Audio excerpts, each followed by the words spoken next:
So this next segment is focusing on women's agency. We have two panelists, two presenters. The first presenter, Fadouma Dayib, will be focusing on the barriers facing Somali women in politics and some of the solutions to some of the challenges that Somali women face in politics. And the second presentation will be dealing with rebuilding the Somali state and women's role in that process, paving the way for comprehensive reconciliation and institution building. Our first presenter, Fadouma Dayib, has spent 12 years as a healthcare and development specialist with organizations such as the Finnish Public Sector and the United Nations, providing humanitarian response and development interventions in Europe, the Pacific, and also in Africa. Fadouma Dayib is currently both a doctoral candidate with a focus on women, peace, and security at the University of Helsinki in Finland, and a fellow at the John F. Kennedy School of Government at Harvard University. Fadouma is planning to become Somalia's first female president in 2016. Please give a warm welcome to Ms. Fadouma Dayib.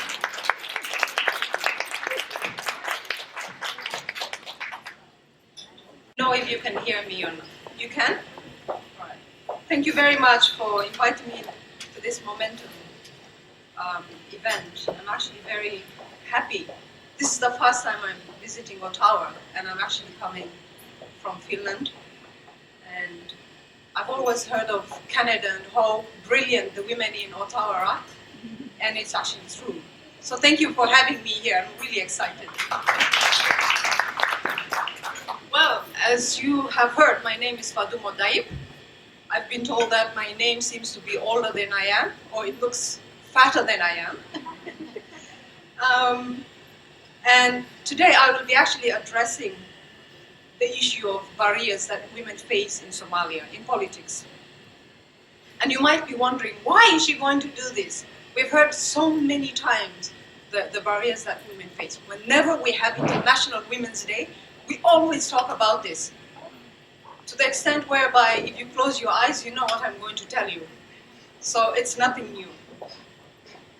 So I will try to actually change this perception.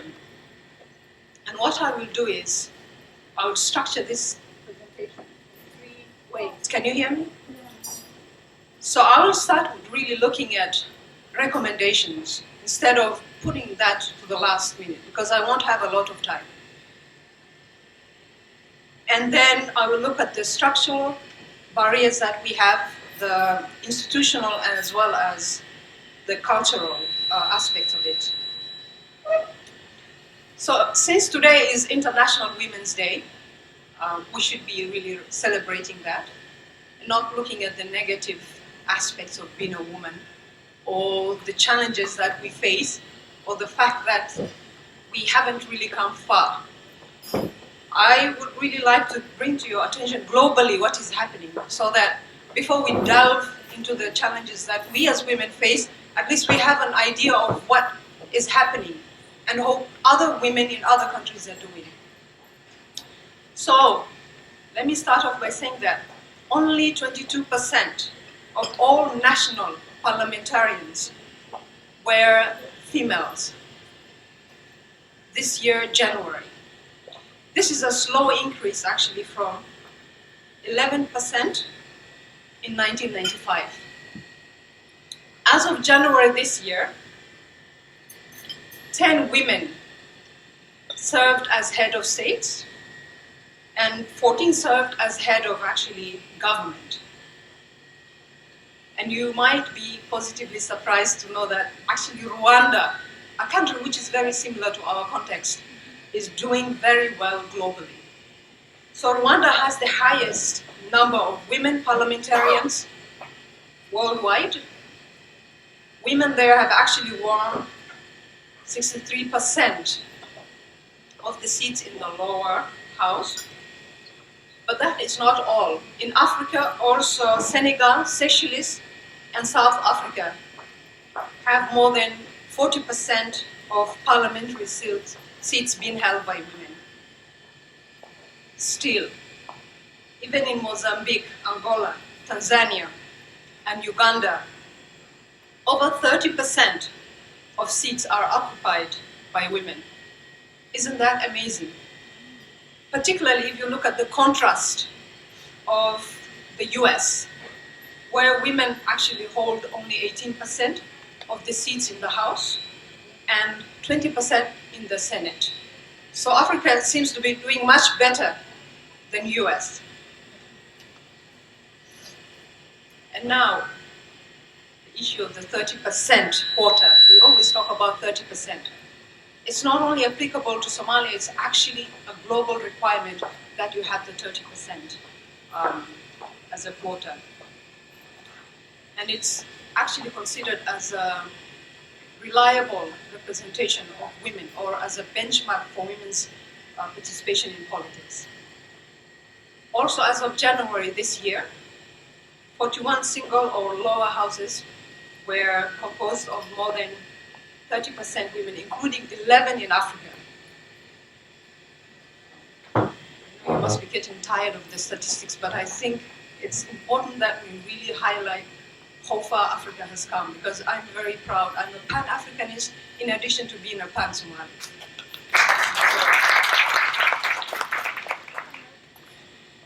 The reason why we're making progress in Africa is because of quotas. I know men really hate that. Whenever you bring up the issue of quota, they're like, no, those women are not serious. They came through the back door. No, that is not the case.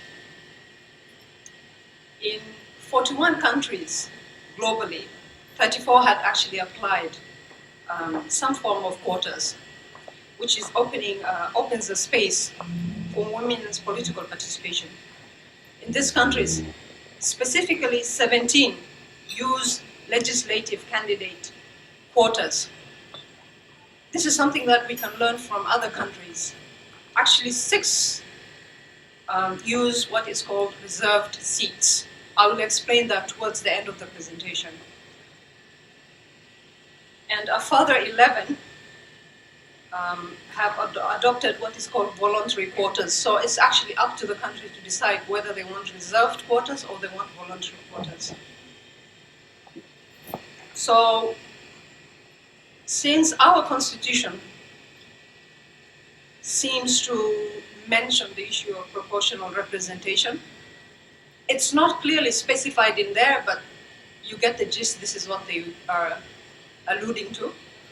Well, what that means is that it's actually a good thing for us women, because proportional electoral systems are actually an opening doorway or gate to women in politics. Women hold 25% of the seats in proportional, in countries where they have actually proportional electoral systems. This compares with 19% using the, I think what your country is using, it's called the plurality, minority, or majority electoral systems. And 22% are using a mixed system. Clearly, this is something that Somalia is very focused on, because we are not using a mixed system and we are not confused with one proportional electoral system. Anyways, having women in politics does not mean that it's all positive and that it translates into positive outcomes. We've seen that. We have women in the Somali politics. We have them in the parliament. Yet I don't know what they've actually done for the country and what they've done for women. So the assumption that you have more women in politics would mean that you would have transparency or you would have democracy is actually a misnomer. It's not correct. Rather, what we need to be thinking about is that democratic and transparent politics is correlated with low levels of corruption, and the two create an enabling environment for more women to participate. So that's a global snapshot. Please let me know if I'm going overboard with this or you don't have time. I tend to also talk quite a lot whenever given the opportunity. So where are we in terms of looking at our country, Somalia? I mentioned there were 3 barriers that we face. I really don't want to get into the structural ones, and I don't want to spend time on the institutional ones. What I can say is that if you look at the way our society is structured today, you don't see women in professions. Compared to men, we have a lot of men actually in employment and work life. And that is basically because of the traditional roles that we've been assigned by our culture. And that is not to say that it's a bad thing to have these traditions and culture, but we should be mindful of the fact that worlds are progressing. We were not the same as we were 30 or 20 or even 10 years ago. And we cannot afford to use that as an excuse to make sure that women are not playing the roles that they have to play in public life. As you heard today, Fauzia alluded to that. Also, Ifrah mentioned the history that women have in Somalia. And Sharmake, who was supposed to do justice to the marginalization of women, did somehow touch upon it lightly. But I actually think that the biggest problems that Somali women have are actually what I would call cultural barriers. And how do you see that? I will relate this to my own experiences. I was actually, I would say, invisible until when I declared my candidacy. And God knows what happened after that.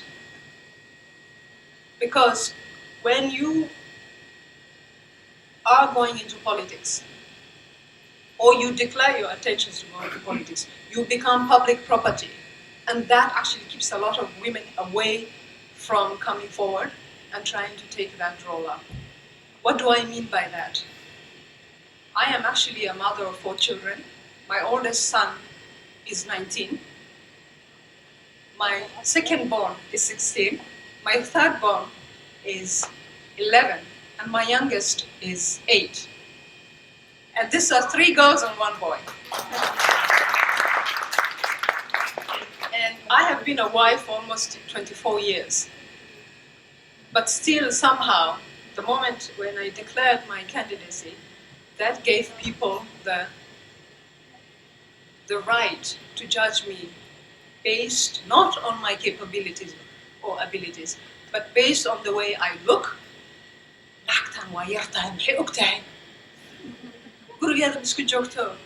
This is a young woman. What does she know about politics? She's coming to play with the big boys.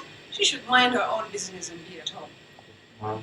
And I thought my business has actually been in the public sphere because that is the role of a national, a patriotic Somali woman. We are not supposed to be this. And you might be wondering, why does this happen?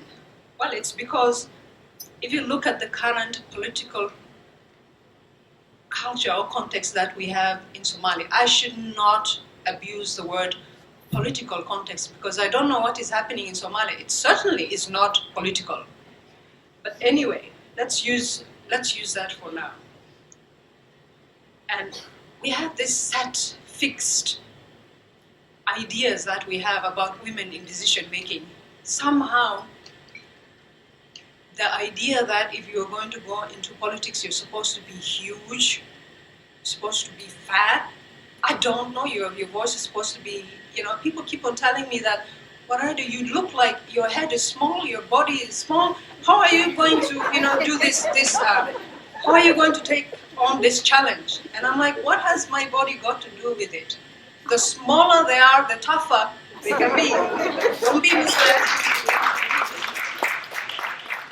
And so it's because of these attitudes that we're actually kept out of politics. And if you look, as most of you are actually on Facebook and social media, these attitudes that we have toward gender equality, the moment you mention these words, our men and some women, by the way, all of a sudden they start getting seizures People start foaming, frothing at the mouth. Their eyes keep on rolling like, mad people. And you get all kinds of nonsense coming out of it. Not only on social media, because it's easy to sit behind the screen and shoot, your Twitter hashtags or whatever and send some statuses on your Facebook, because you think as a man that actually gives you the privilege. You think you cannot be traced back. But what really shocks me is the number of men who would actually come to me and they would say, you're not a good mother. You are a professional woman, you're working. Who takes care of your 4 children? Your role is supposed to be that of the nurturing mother who's supposed to be at home. As a mother, I think that is the worst thing a person could ever say to you. It's very hurtful, but they know that. They know that is an open wound and they go for it. And I'm sure that was not the first time and it won't be the last time that I would have to do that. And if you look at our patriarchal culture that we have, people will sing you songs, they'll tell you poetry, oh, the women are the backbone of our society and we cannot live with them and they're doing well economically and all of that. Well, if that is the reality, then why are we not seen in the public sphere? Why are we not in politics? Why do we only have 2 ministers? I don't want to use this word because first, in order to actually have ministers, you have to have a proper government. A government that is elected by the people, not that one that comes through the 4.5 system, and then because of the 30% quota, by the way, and only 14% of it has been filled, then the clans decide who to get rid of. And they're like, it's like you're being shipped off to do something awful, and then you end up in politics. So, even these women that we have in there who are in the political arena, they are not organized. There is no solidarity. And they are supposed to be articulate in making sure that our issues are properly put on the table. But that is not the case because they did not come through proper channels. They came through a clan system, and so they have to be loyal to their clan, and they will only say what the clan tells them to do. But the other reason why a lot of women would not go into politics actually is if you look at the male-style politics that we have in Somalia. Most of you probably follow these discussions. Recently when there was a fight in the parliament, and I think they had a photo of a woman who was wearing a track suit, and on top of it she had a bati, and she brought, I think, a frying pan. That actually puts people off because, honestly, I have been trained to do healthcare and all of this, but I'm not trained to fight. I don't know how to wield a frying pan in a parliament. And so, honestly, that kind of environment is off-putting, and it doesn't encourage a lot of women to come forward. And then the other thing is that, unfortunately, there is this belief that if you have to go into politics, you have to be like a tomboy, you have to be like a man. Otherwise, you won't be taken seriously. I don't think you have to lose your femininity to be a politician. The two can coexist. You can be a female and you can be a politician. You don't have to choose either in order to influence issues that are very important to you. And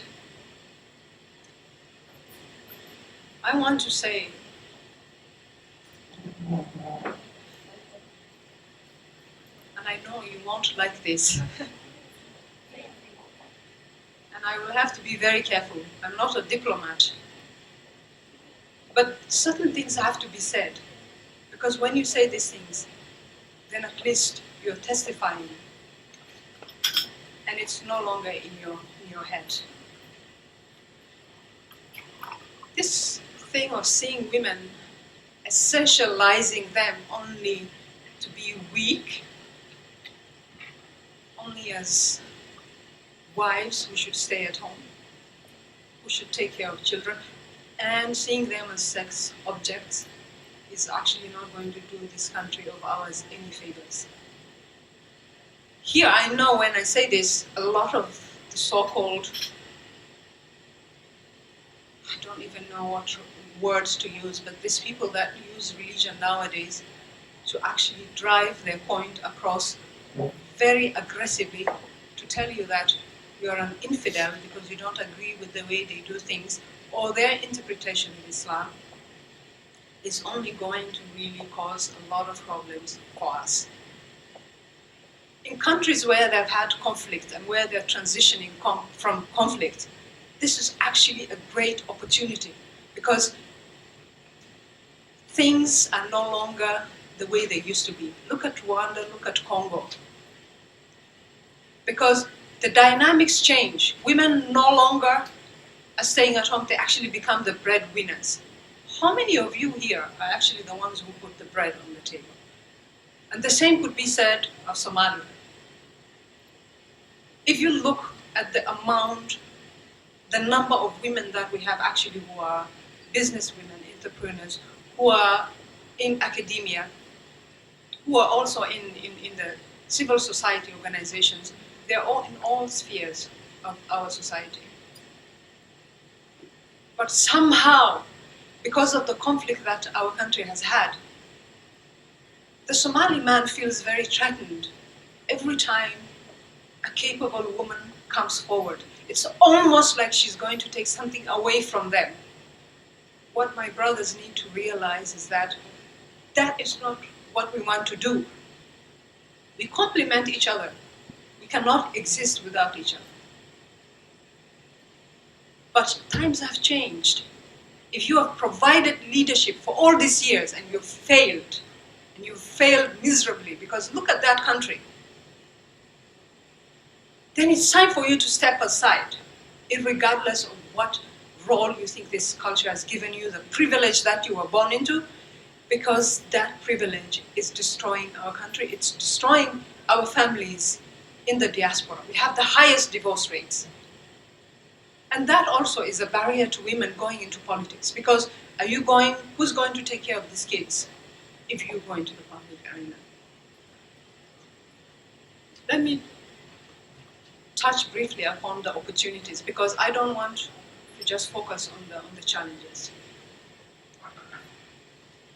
One thing that is very important, and that is supposed to be happening this year, is actually the redrafting of our constitution. A constitution that we had nothing to do with. People drafted it elsewhere and it was brought.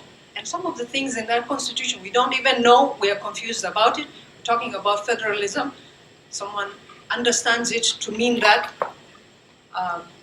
regions will have political, administrative, as well as fiscal administrative functions. Others understand that to mean that, okay, so this is my clan territory, no one else can come into here. But regardless of the confusion that this constitution has caused, the redrafting of it actually is an opportune moment, which we should make sure that we are involved with. Because that gives you actually the opportunity to be involved in the drafting. And when you do that, you can actually put in issues that would not be taken into consideration, such as non-discrimination clauses, which are an opening door on gender equality. Now, in principle, when we talk about constitution, a constitution actually means that we are agreeing to the established rules for the game, or the games that we play in Somalia. And it touches upon how power and resources are to be distributed in Somalia.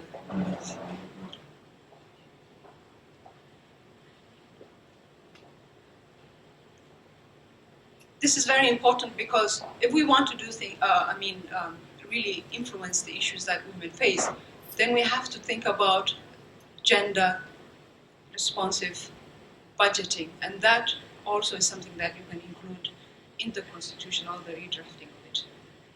We had the gender quotas, it's in the constitution, but that has to be really firmed up so that it's not only on paper, but it can really translate into action on the ground. Elsewhere, an interesting practice that I think we can take into consideration in Somalia is, as they did in Rwanda, is to have a triple ballot, because not only women's issues are really problematic in Somalia, we also have youth issues. Have you ever heard anyone talk about the youth? 75% of the Somali population, by the way, is below the age of 30. And if we don't include them in the triple ballot, which means you have women and you have the youth, and they can be voted for, and a general ballot, otherwise you'll continue to have young people involved in Al-Shabaab and other unattractive entities like piracy and so forth. I spoke about the gender responsive budgeting. I don't think that maybe is the right time to do that in Somalia, because we are not in charge of our budgets. We are busy begging other countries to help us. We actually rely on donor funding. So maybe when we stand on our feet and we have our own country, then we can think about that. And lastly, I want to talk about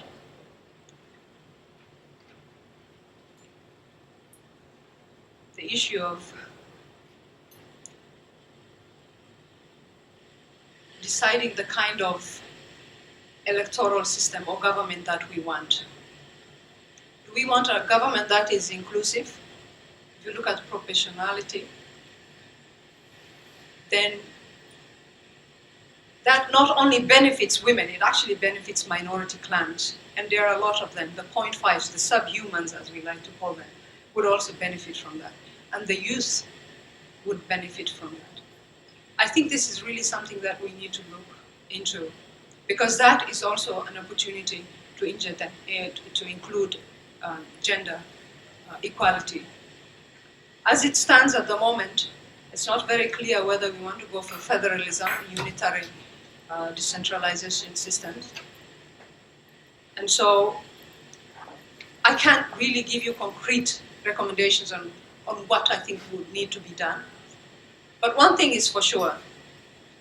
I know you're tired, I'll finish off. We need women, and we really need a lot of women. I get asked a lot why I wanted to run, why I want to put myself at risk. And I'll tell you why. There's an African proverb. It says, a coward dies 1,000 deaths. We die that every day, whether we're in the diaspora or inside Somalia, it does not matter. I am 42, I'm going on to 43. I decided not to die any longer. And if I was going to die, I was going to die for something that I believe in. Something that I really strongly feel about. And Somalia is that thing. I love Somalia and I love Somalis. It's only when I look at individual Somalis that I really become pessimistic and I become very angry. But that's only briefly. Because you can't do that. Responsibility is stepping up. Responsibility is doing what you really think should be done. Responsibility is putting your country before your clan and your own interests. And that is what I have decided to do. People ask me if I want to do it for the money. I don't care for the money. I have my own money, and there are easier ways of making money.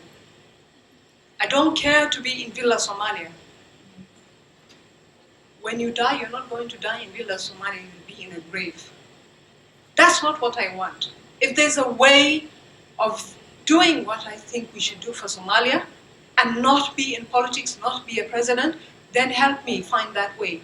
Because by any means necessary, I am going to go back to Somalia and help them. So thank you very much. Thank you very much, Tuma Dayib, for that incisive, inspirational, challenging presentation of yours. I think that you have demonstrated that another world is indeed possible, and that it is possible to transform our condition if we set our minds to it. So thank you very much for your presentation. Our next presenter is Mohammed Dalmar. He was born in Garowe, Somalia. Did I say that correctly? Okay, sorry. Okay. He joined the Central Bank of Somalia in 1963 and served in many departments of the bank until he rose to the position of Director General in 1989. He was a lecturer at the Somali National University in the Faculty of Economics from 1981 to 1990 and taught at the Somali National University, taught economic and financial policies to undergraduate students. Mr. Dalmar has a BA from the Somali National University and an MPA from the Somali National University and State University of New York at Albany. In the last 15 years, Mr. Dalmar served as the manager of settlement services at the Catholic Center for Immigrants here in Ottawa. He retired in January 2014 from the CCI. Please welcome Mr. Mohammed Dalmar. Allah wabarakatuh. So I will be very brief because it's late, and we had a very eloquent sisters and nieces. So let us start. So I'm talking about the Somali economy and peace building and state building and where women fit. So first of all, let us, I will be very brief. So I will start with a profile of the Somali economy, what we are talking about.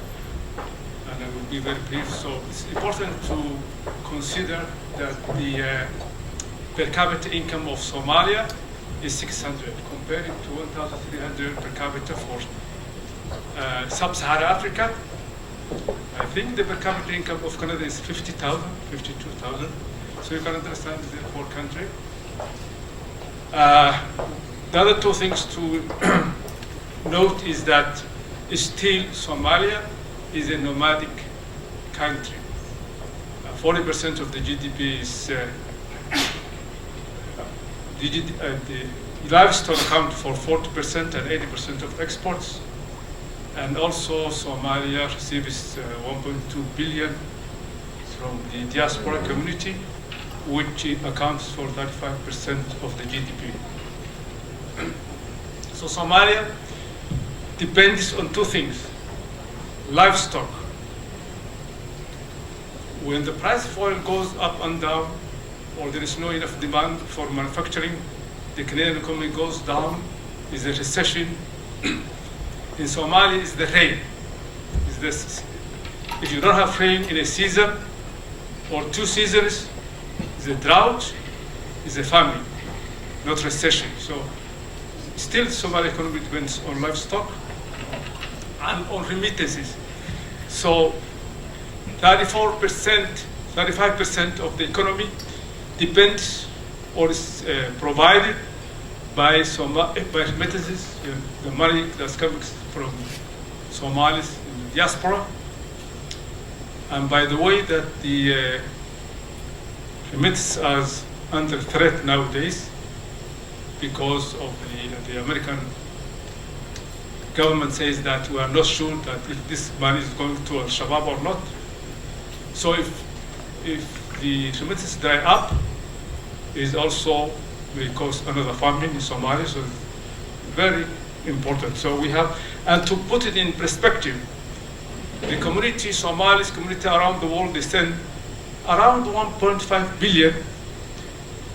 The aid we receive, the Somali receives, is 500 million around, and most of it is spent in Nairobi by the same providers, by paying the expatriates. So remittances are very important. The economy, after 24 years of war and famine, still is going well. According to the World Bank, the economy of Somalia is growing at 5% I think the Canadian economy is growing by 1.5%. And it's driven by the private sector. Everything is provided by the private sector. Electricity, water, schools, hospitals. And recently there was a lot of movement and investment in Somalia. Even air travel, everything. So this is Bakara market.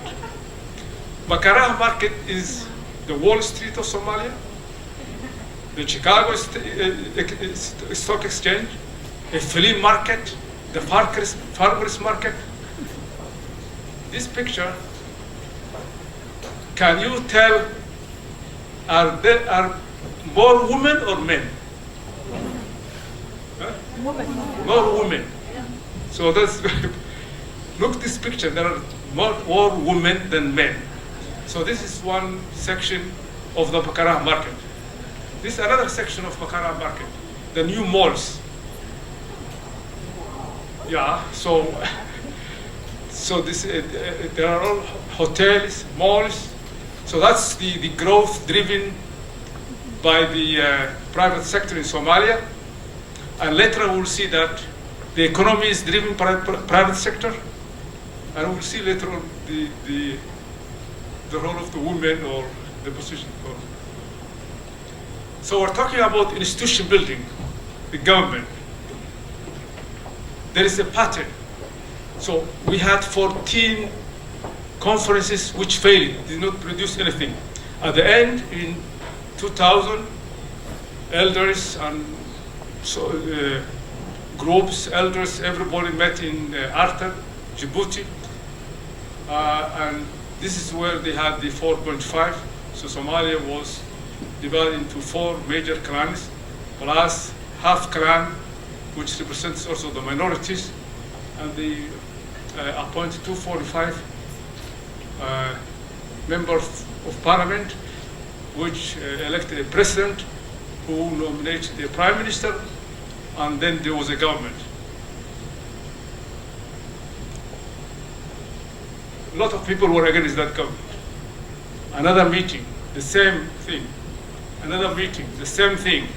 Until in August 2012, traditional leaders came, 275 were appointed, a constitution was drafted, and the international community was involved and said, okay, this government is no longer a transitional government, is a formal government, is a sovereign, go. So the signal was that Obama meets the Somali president. That means now you are grown up, okay? And you're no longer a transitional government. But the way it was formed was the same. Traditional leaders come, appoint 240, 4.5, new prime minister, and by the way, we had always the president and the prime minister fighting each other. Right. And then we had the Brussels conference that the international community said, so the New Deal, this word comes from the New Deal in America when there was the Depression and President Roosevelt came, and so the New Deal, this is a program for countries like Somalia emerging from conflict, and the international community helps by setting up some goals, and there was a big conference, and 2.7 billion was promised, and then so this was the program. They had 5. This is institution building and peace building. 5 priority areas: politics, security, justice, economic, revenue and services. And gender is cross-cutting issue. That gender includes in inclusive politics, in security, in justice, in economic foundation, in revenue, so on. Go ahead. So I will not bore you this. It is so just to appreciate inclusive politics. What we were missing is we never had a reconciliation conference. Every time people were meeting and saying, our clan must have this, our clan, and that was the reason why we fought in the first place. So we never had this conference. So, like the South African one, Truth and Reconciliation Conferences. Ask what happened, why it happened, how we can prevent this from happening again. So that was not done. So the goals of the inclusive politics include a reconciliation conference and other committees, and was not done. But before doing this, remember, go back to the one, 2.7? Yeah, so, no, 2. Okay, so 1 penny of this money came. And you know why? Because if one whoop, someone whoop. The thing is that there was the first Somali woman who became the central bank governor. And she was a governor for less than 2 months, 3 months. And she saw the picture and she said, I don't want to be part of this. There's a lot of corruption. She said, no. No, and she resigned. And the international community said, we are not giving you any penny because of that, until we find another woman.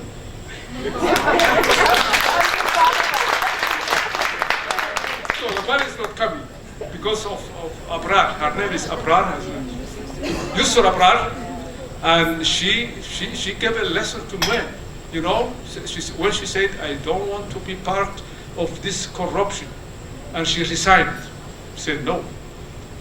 So she gave a lesson to men. Go ahead now. Go. So the problem is the committees which were to be formed are not formed. The National Reconciliation is not formed, and now we are going back to the same.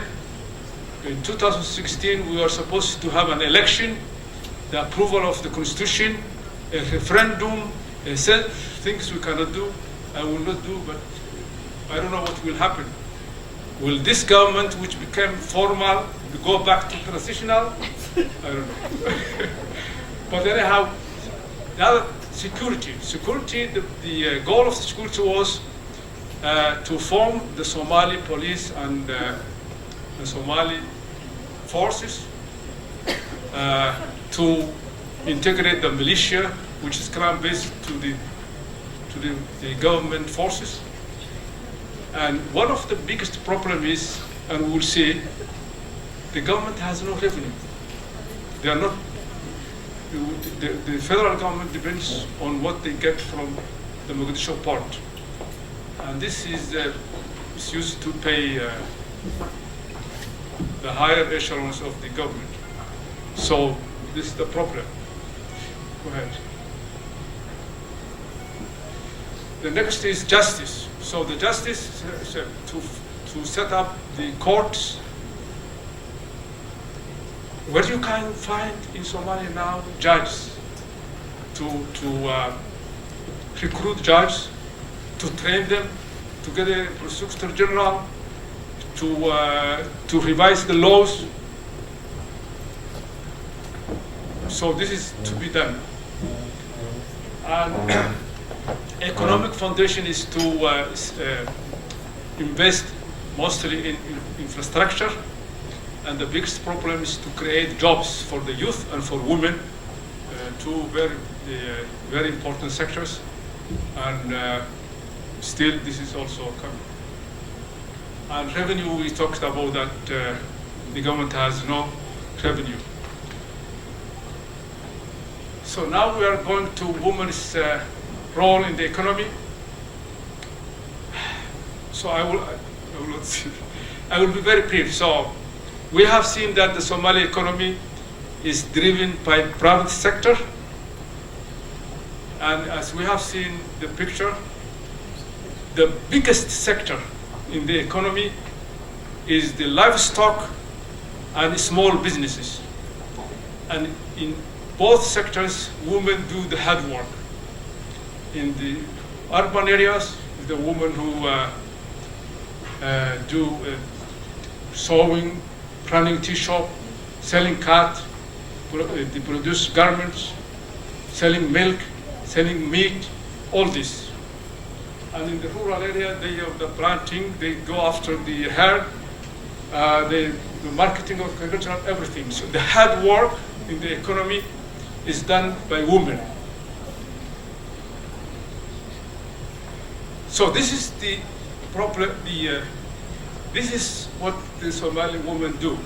They have to juggle between raising the children, taking care of the children, and at the same time winning the bread for the family. So this lady has got a child, is selling meat. So it's one example, either selling meat or running a tea shop or selling a cat is the same. So it's a big problem what to do.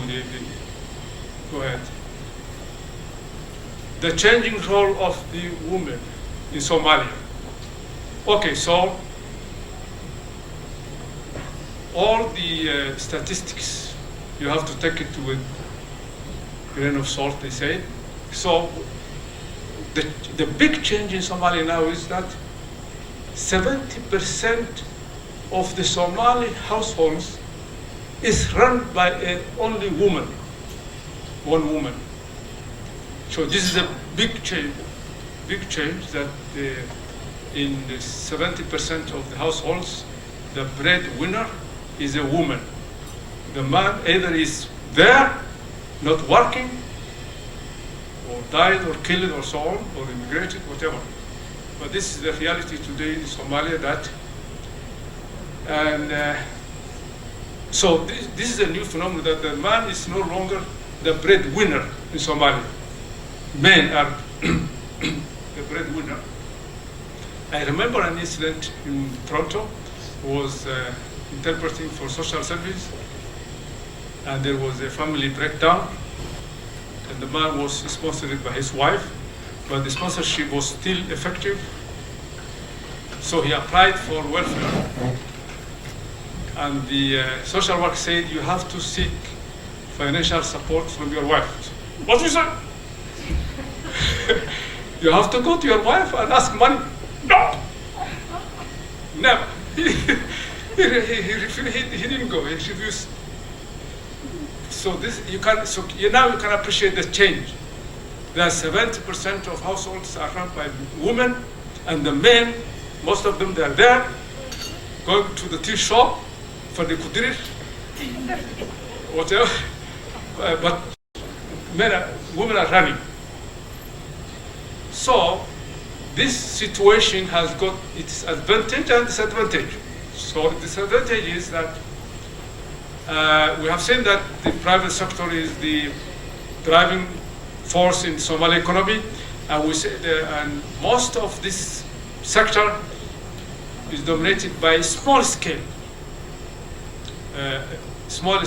businesses, and this is dominated by women, and they're there because of necessity. So if there is no husband working, and they have to, they are the only breadwinner, and they have to take care of their children, they are obliged to work. So they do this business, which is easy to enter. Running a tea shop, selling meat, selling second-hand clothes, sewing, cleaning, and so on. So on one hand, it is a problem because they are trapped in there. Because of the children, they have to take care of their children, and they have to work in this business, so they cannot go up. On the other hand, it's beneficial because it's giving them power. It's empowering. And it's also beneficial because if the woman has got the money, the purse, they will spend money on the family, while men are prone to spend on CAD, on Fadi Kudirir, on crime business, and so on. Right? So challenges is the challenges we have said that the society is not giving a space for women. It's not friendly for women. The environment is not friendly for women.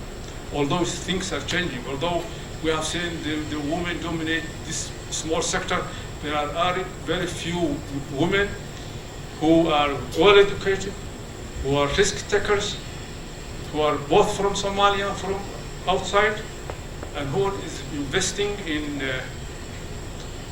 medium scale businesses. But the majority, they are in that. The justice system is not protecting the women, and there is no mechanism to help. There are no specific projects effective to help women. Recommendation, so according to the picture I gave, we say that women are trapped in that small businesses. They cannot get out. So the good thing would be to lift them up. How you can lift them up? Through education, through skill training, technical, financial, but the men also must be a part of the solution, because we say that 70% of the households are run by a single woman, and so the men also has to come to the picture. If we are going to solve problems, we need both men and women. But the woman has to be lifted up from that scale up, and in order to be lifted, the woman has to be on the table where decisions are made. And that means women have to get into politics. And at least the 30% quota for women must be respected. And the woman must force the men or the society or whatever to have their place, because at the end of the day you have to earn it. You have to earn. One thing is that one day I was listening Mariam Qasim, the former Minister of Social Affairs, and she was debating with a sheikh, and sheikh was saying that a woman cannot be a president. This is our religion, sorry. And she was debating, and she was quoting verses. So women have to learn also the Quran and the traditions and the sayings of the Prophet, and debate the men about politics, that they can go into politics, and women could be judges and presidents and so on. Thank you. Thank you very much, Mohammed, for a very informative and enlightening presentation. And in light of some of the points that you made in your presentation, I wanted to ask both you and Fatima about what difference would it make if women were more involved in politics in Somalia? The danger, some people might suggest that in some instances when women have become more active or played a more active role in the political sphere, that they end up reproducing the same kind of male-based system, and they end up, and the real change doesn't really, the kind of transformational change that people perhaps imagine doesn't really take place. So, Fatima, what kind of difference do you think having more women involved in politics in Somalia will make concretely? Having more women in politics actually means that instead of driving their own agenda, they would really take the country into consideration. We've not had women leaders. We've not had female presidents. So it's actually very difficult to say what they would do. But if I were to speak from my own perspective, as I mentioned, I am not going into politics because I'm power hungry. It's not what I'm doing. I really am moved by the plight of women and children. I actually went to Somalia in 2005. I left Finland. I left my 2 children and my husband. I took my baby who I was breastfeeding. And that decision was actually, I did that overnight. And I remember watching the national news, and there was this Somali woman, she had a baby on her back, and she had walked for 3 kilometers to get to the nearest health center. And when she reached there, and they took the baby down, the baby was dead. And I remember sitting in Finland watching this, breastfeeding my own baby. And in that brief instant, that woman represented my mother, because my mother lost 11 children before she had me. And that baby was me, because I was a very sickly child. I almost died. The only difference is that I made it and he didn't. And I decided then and then that I was going to take my baby and go to Somalia. And I did that. I went to a place called Puntland. I'm not from that area, I'd never been there before. And I worked with the UN. I was working in an internally displaced camp where they had people who were internally displaced, providing healthcare services, because that's who I am. I'm a healthcare practitioner. And I had never been so happy about the decision that I made. I was sleeping on the floor, but that was the most fulfilling feeling I'd ever gotten. And I never looked back. So women leaders do actually take this kind of decisions from a very personal, deep place. Of course, I can't say that all women come from a good place. There are some who are not. But I think they do take the interest of the country and the people into account. And they ask different questions. They ask different questions, but they also are able to empathize because they can see things from different perspectives. It's not really one, track mind that is just about dominating or about doing things in a technical, clinical way. Women are able to look at things from various angles, and it's because of the fact that, as one sister was mentioning today, the issue of intersectionality. So they look at, ethnicity, they look at religion, they look at political preference, they look at the status of the woman. And by the way, not all women are the same, because if you look at gender, we also have intersectionality in there. We come from different classes, we come from different ethnicities, we are not all the same. And so I think a woman really would really take the country forward. Because I can't sit and watch what is happening in Somalia. I wish I could, because then it would be so easy, to go on with your own life. But I do really feel the suffering of all those million Somalis who don't have the ability to run away and to leave the country, and who are being put through all this unnecessary pain because people are so busy doing their own stuff. A woman would be less corrupt, she'd be less vicious, and I think she'd be more merciful, more compassionate, more understanding, more flexible, more willing to allow people to come around the table, and really more open-minded in the way they would manage the issues of the country.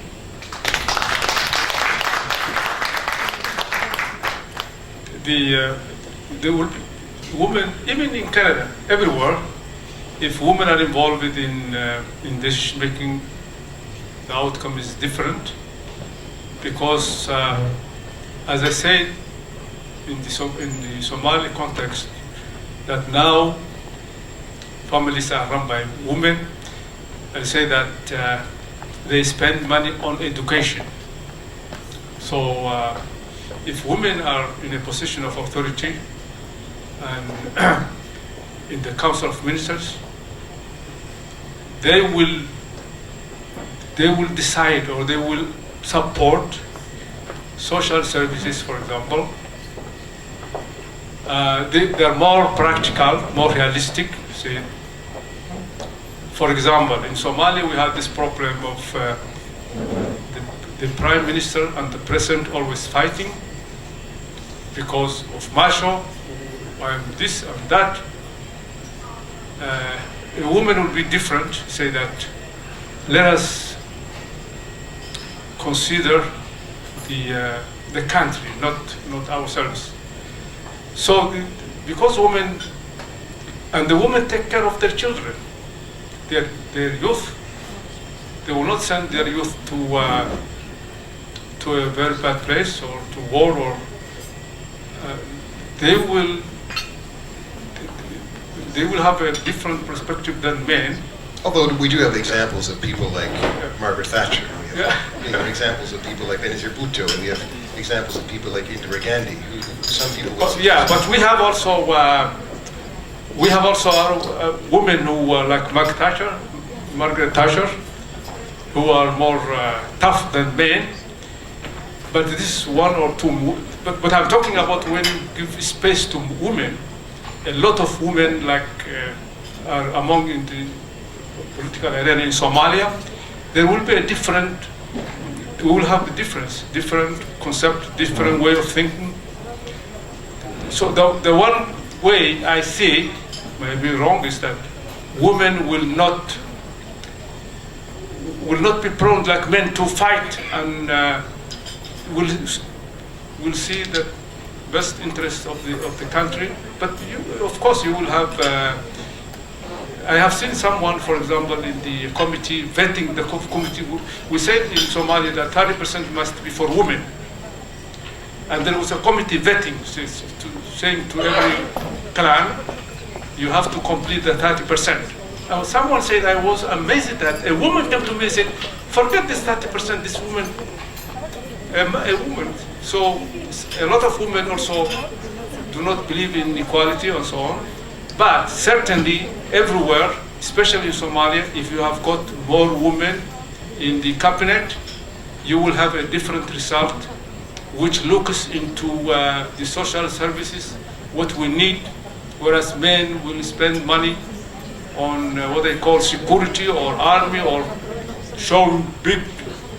The women will spend on social services. Okay, I'm going to just ask one more question, then open it up to the floor.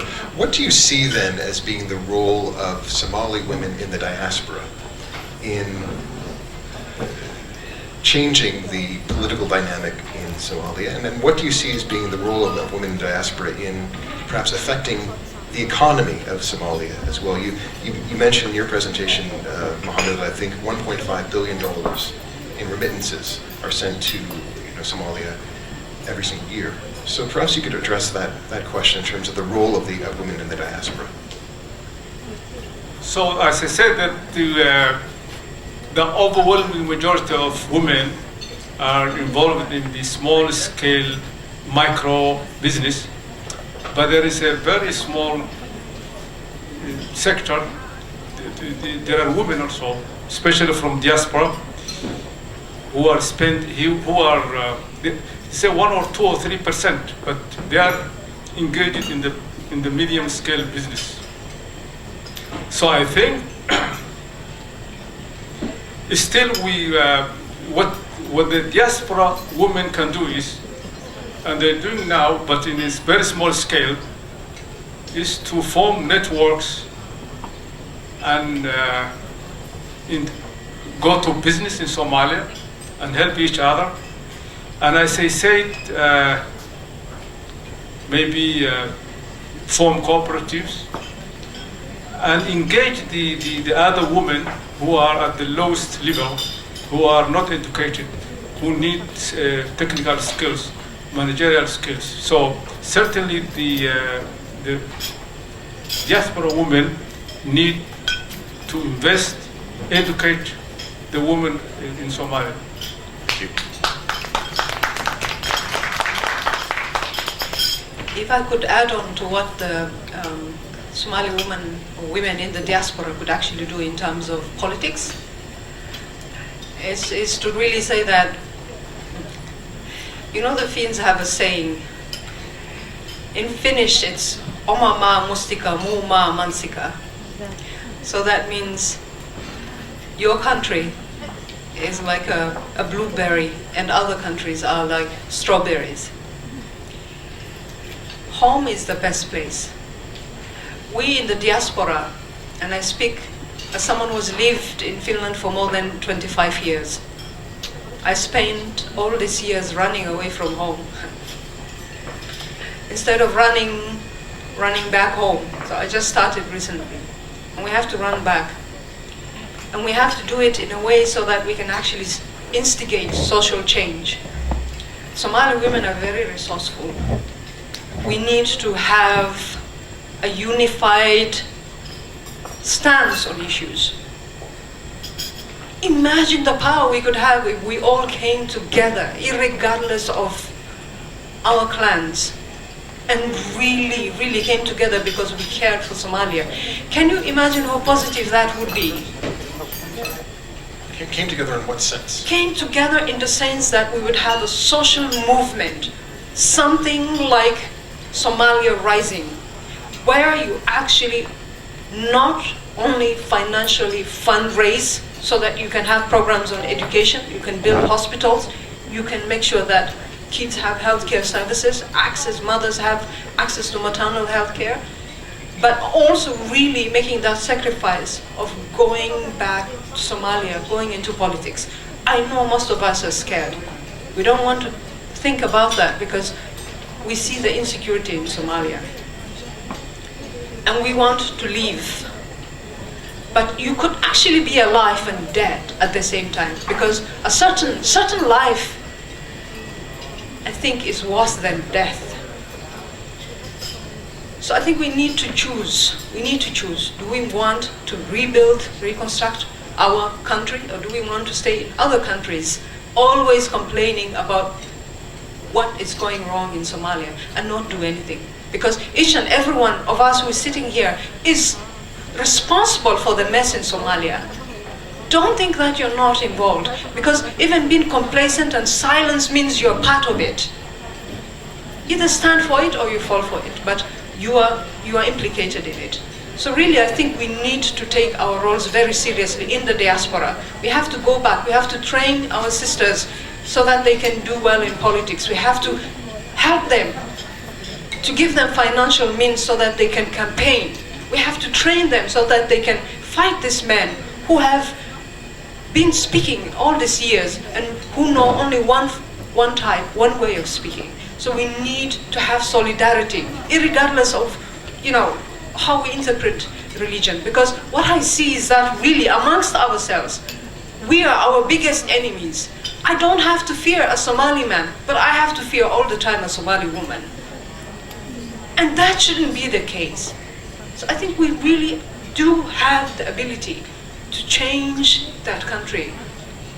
If only we could get our acts together and come together despite our differences. Thank you. Just a quickly follow-up. You say and I know that it was rhetoric that you were engaged in, but you said you fear Somali women. What does that mean exactly? I'll tell you. I get called, for example, I am labeled a prostitute. I am labeled an infidel. I am labeled a westernized woman. These people don't know me, but because I decided to run and they were able to put the name to the face, all of a sudden I am these things. And the people using these labels, of course some of them are men, but the majority are women. Certain women who act as if they're very religious. I know it's not about me, it's never personal, because people fear change and I represent that.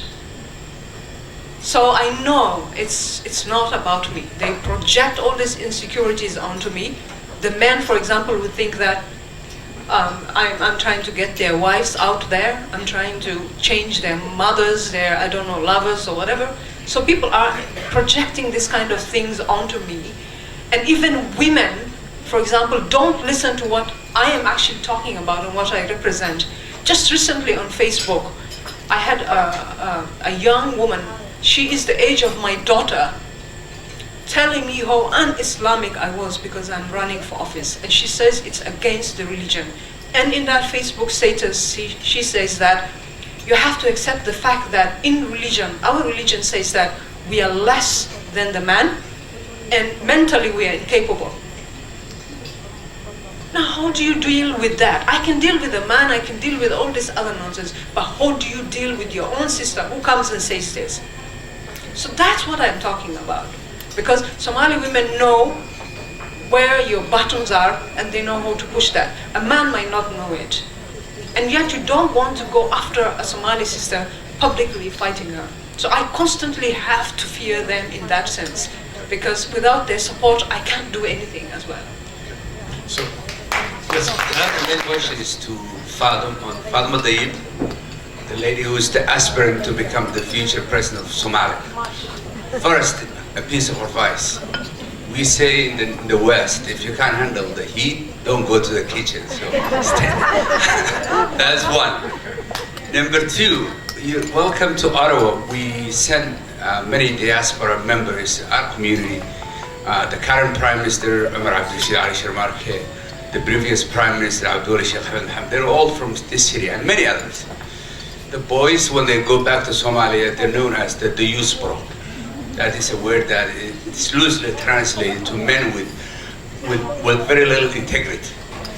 I didn't hear the term for the ladies, so but be ready if they have to invent one for you. All right, so you prepared for that? That's the question. Thank you. I knew you were going to say that, or someone was going to say that. By the way, you should know that I was born in the kitchen.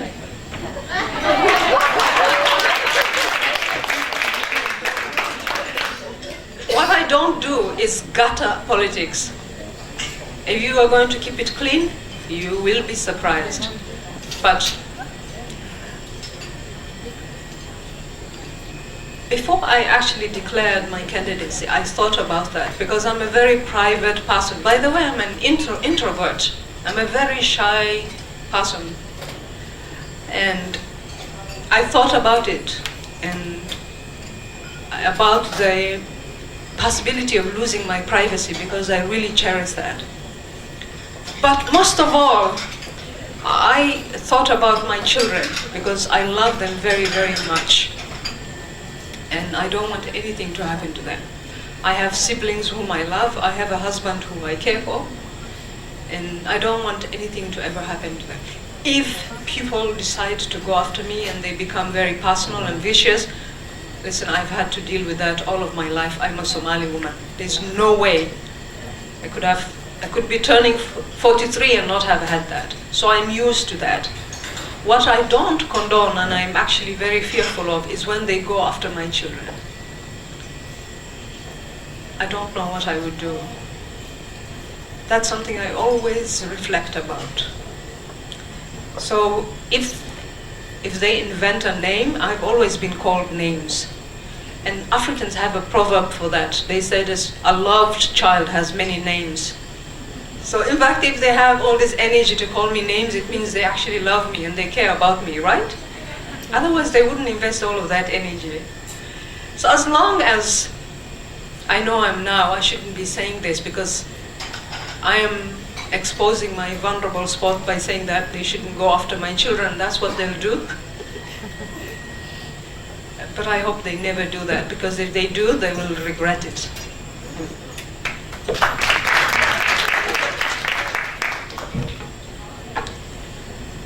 Fatima and Dalmar, thank you for a very interesting presentation. I just wanted to ask Dalmar, you've done a lot of research and there's a lot of information there.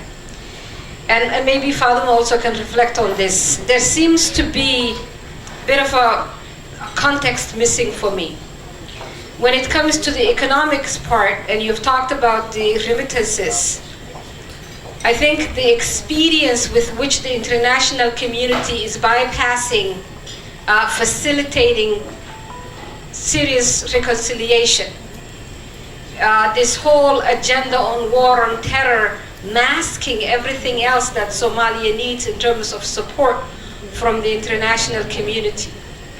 You can't just bury everything and sweep it under the rug when you have had what has happened from communal violence to God knows what else in Somalia. You cannot then come back and say, you have an internationally recognized government, go ahead and play house now. Because that's what is happening in Somalia. I don't think there is a government there. There is the few people who are being guarded by 20-some thousand African Union troops who are not even in charge of the capital city. So as kids play house, I think the people who are pretending to be government in Somalia are playing government. But the context with which I would like us to critically look at is there is all kinds of new deals and after deals and all kinds of deals being brought to bear, while nobody is looking at how to facilitate a genuine reconciliation, a political reconciliation, social reconciliation, reconciliation that goes away from calling the guys with the guns to put down the guns and sign a paper and then go share power along clan lines. Nobody is even facilitating that debate. So the context with which you presented, you know, there is a resilience, and Somali women have been pushed into a breadwinner role on top of everything else, and they have carried it well. But at the same time, I think we need to start talking about how can we engage in a substantive reconciliation conversation and hold the international donors also partly accountable to that. So that is the economic side of things. Faduma, kudos to you for declaring what you have declared. It is not about you. It is about an entire country. So I would want you to focus on the deficits that are there rather than trying to justify why you declared. Like you have no reason to do that, and you shouldn't have to be. I remember participating in radio debates where people were saying, women can't get into politics, who will take care of the children? Who is taking care of the children now? They're not gonna dump the children and go to politics like men have done, right, Somali men? So I would wanna see from your message challenging Somali women in what it is that they can do rather than you justifying your declaration, okay? So the reason why I brought the timeline is that because I was afraid not to have enough time. The reason why I brought the timeline was that we were doing always the same thing. 200, 300, 400, 800 people, warlords, leaders, faction leaders, group or so, they meet, they appoint other people, and they form a government. So that was the pattern. So the last government was the same, but it was called a formal Rasmi government. So the same. So the question is why they are not facilitating. So that question is always asked. Why the international community is not facilitating a reconciliation conference? Why the international community, instead of paying the Ugandans, do not pay and train Somali forces? Why the international community is not doing this? But they will never do this. We have to do it. We Somalis have to do it. It must be Somali done, Somali intended, Somali run, Somali driven. The international will never do this. So the other part is that Somalia now is going partly, the picture I gave you was that still Somalia, the biggest part of the population, they live outside the towns, in the rural areas and the bush and the nomadic life. The Arpan people, they depend on the money sent by the diaspora, 1.5 billion. This is what fuels the economy. is in danger because this will be stopped because of the act, Patriot Act, which says that you have to fight against funding of the money laundering and terror funding. So also this is a question that the Somalis in diaspora also have to think about it. And we will be asked to even lobby and advocate, because if the remittances stop, it is a famine for Somalia. And all these families which run by women also depend on other women in the diaspora who send the money.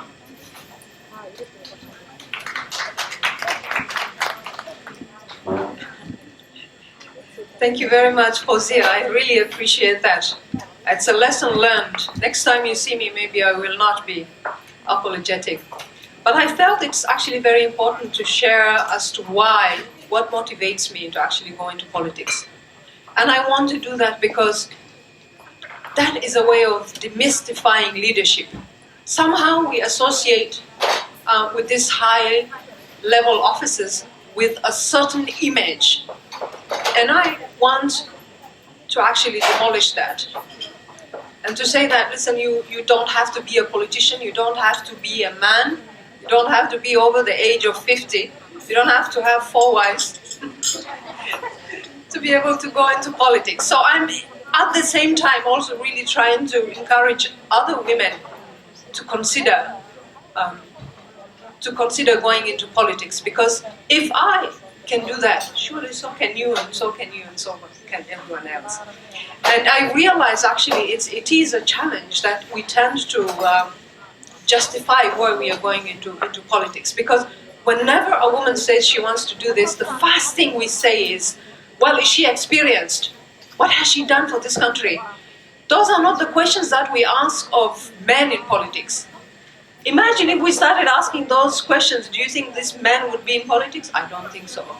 But somehow, the environment currently is structured in a way that we always have to talk about these things.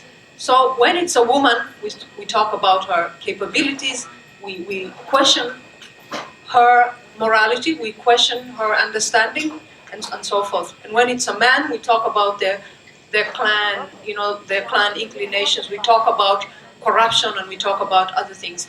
But I think fundamentally, the reason why we do this is that we don't want to deal with the real issues. It's much easier dealing with personalities.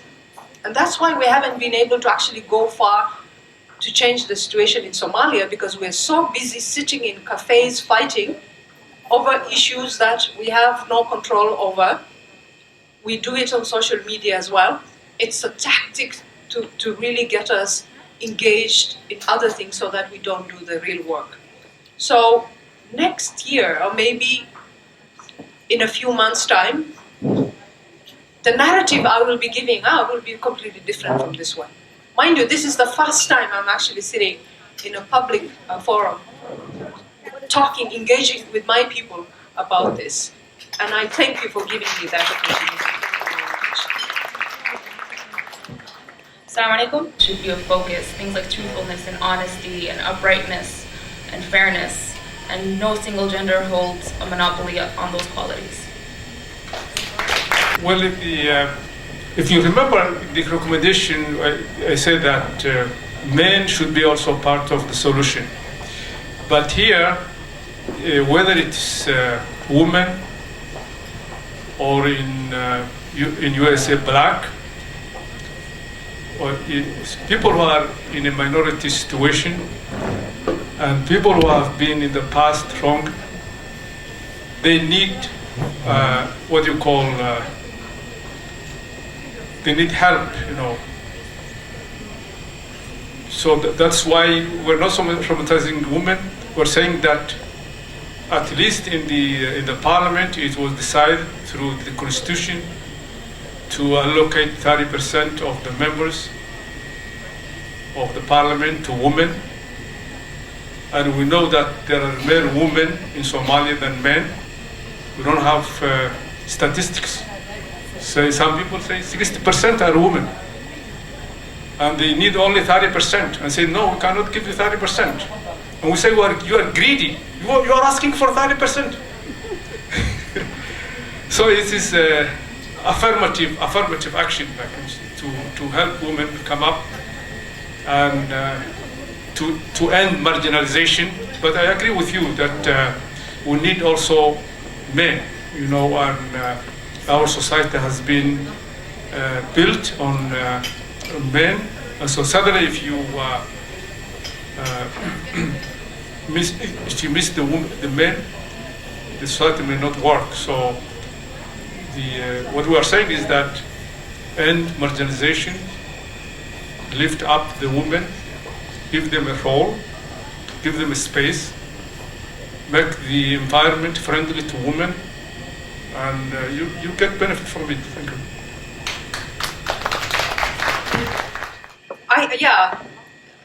I agree with you.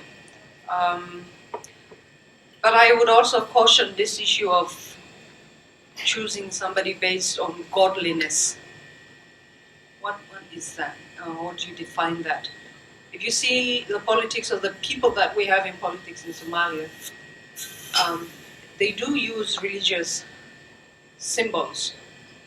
And they do actually look like they're godly people, yet what they do is very ungodly. And I oftentimes think that these are it's like being on a slippery slope, because also the definition and understanding of godliness is different. But my basic definition is that whatever you do is between you and Allah. There are no intermediaries between the two of you. You could be wearing the hijab, as my sister was saying, yet we know what some of us are doing is really goes against the hijab. Look at what Al-Shabaab is doing. Al-Shabaab says it's a godly entity. Yet what it does is very ungodly. I really don't think we could say that Al-Shabaab stands for what godliness is. So it could be that I misunderstood maybe what you meant. I do agree with you that the person should really have clear, maybe pure intentions, and they want to do something for the people and the country, and not have hidden agendas, right? That's what you meant. And I do agree with you 100%, because at the end of the day, you're not going into this because you want. That's the sign of a munafiq, is to go into things acting as if they really care about what they're doing, but they don't. They're just pretending. They're putting on a show. So I agree with you. Did you want to respond? Do you want to clarify? I just want to clarify the term godliness. When I use it, I mean qualities of, superior qualities like honesty, truthfulness, mercy, justice. Those are the qualities I mean. I'm not referring to external, measures that people may employ to exclude or include people. You're not measuring anyone's kind of religiosity. Again, I want to make a comment, but before that, I wanted to congratulate in advance the next president of Somalia, Fadmo.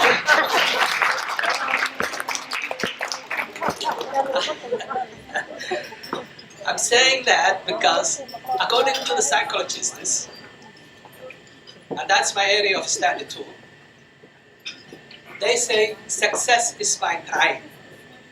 And I see from your hand decision, from your eyes, that you are already on the right track. So, go for it. Now, two things. One is, if I wanted to be the president of Somalia, or any leader, any office, I will expect that there is an expectation that I know the people's values, that I know what they think right, what they think wrong, what they have in what their expectations are. So I would have, then I will try to equip it with that. That is in a short of very short comment on that situation that I don't want to go into detail, but I am sure you understand. The other thing is the challenges that will come to you, or already you face. Again, according to the psychologist, everything we are taken, or people take from us, every situation, whether you like or not, will depend on our attitude towards that situation. So I hope you use that. And I saw that you are using already. Thank you. Although I realized, we're in the capital of this country. We're in Ottawa. This is the center of power in this country. There are a lot of politicians, obviously, in Ottawa. And so I'm going to pose the question to you, Christina. What can the Canadian government do to advance the struggle of Somali women? What are some concrete policies, perhaps, that the government can institute that would help Somali women develop in the kind of, with the kind of alacrity, with the kind of pace that you would like to see them develop? Here or in Somalia? In Somalia. So what are some of the policies that, whether it's Western governments like your own government in Finland or governments like Canada, what are some steps that they can take that can help Somali women advance in the kind of way that you would like to see them advance? I'm actually very cautious about getting foreign governments involved in a national issue. This is something that we as Somalis and as a country, this is something that we need to sit and really flesh it out. I'm sure that the Canadian government is there already as a donor, so they're providing funding to the government and so forth. And they do have in their programs probably gender-sensitive projects or programs. But I'm very, very cautious about even asking assistance from the Finnish government or any other government to assist me with what I'm doing, because I think the solution, we are the ones who cause the problems, and we are the solution to those problems. So there's sensitivity attached to getting external actors involved in issues that are happening in Somalia. But I do think one thing that probably the Canadian government could do is, because they are providing funding to the government, is to hold the government accountable as to how this money is used. Is it really meant? Is it being used for the Somali people as it should, or is it going into people's pockets? Is half of it going to the Canadian staff who are based in Nairobi or in other cities? I mean, these are things that they can think about. Maybe the possibility of employing Somali staff to do this project instead of bringing external expertise that only flies in and out. That way they could also contribute to the livelihood of the Somalis inside Somalia. And I think that would probably be the way to go for now. And when Somalia has a government and it's getting back on its feet, then we could renegotiate the terms of this government's involvement in Somalia. And I want to address also the issue that was raised to me. I pray constantly that if this road that I want to take, if it is a road that is not meant for me, if it is one that will change my personality, my principles, my values, a road that would lead me to destruction, then I pray that God never ever sends me down that road. If by attempting to do this I can actually make a difference in people's lives, then God knows best, and I ask for His direction and guidance. So it's not in my hands, but I do hope. I don't want to ever be corrupt. I don't want to change. I don't want to end up harming the people who are already suffering in in Somalia. If my involvement is going to cause more misery, then I pray to Allah that I never go down that road. Thank you. I know that the discussion could go on for a very long time, and I've been told that we have to wrap up this segment of the program. So I'd like to thank both of you very much for your generosity in the comments that you've made and in the direction that you've pointed us in for our session today. Thank you both very much. I'm going to try to speak. I would like to thank some of the sponsors that really made this event possible. Amazing food, amazing event, generous donors and business owners that you saw their logos, actually including where we are today. The Police Association has been one of the donors who supported this event. So we wanted to first really acknowledge them and appreciate people who made this event possible. Unfortunately, not all of them are here. So I would like to call the Avis budget, but the owner is not here, but his colleague is here. I think I saw Ahmed Casey walked in, so if you could come here, please.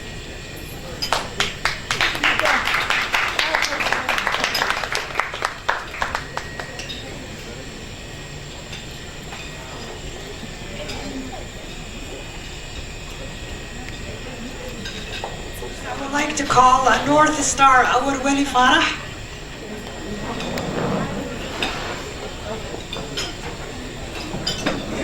We have more sponsors who are not here, so we're going to be delivering them to their offices. As you see their logos. We also would like to honor Canadian Friends of Somalia who have been supporting this organization from the beginning. So I'd like to call Farah Ismail, please.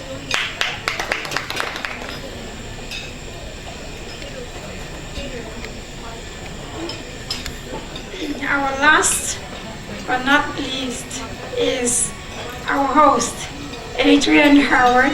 Adrian, this is a gift from us to you.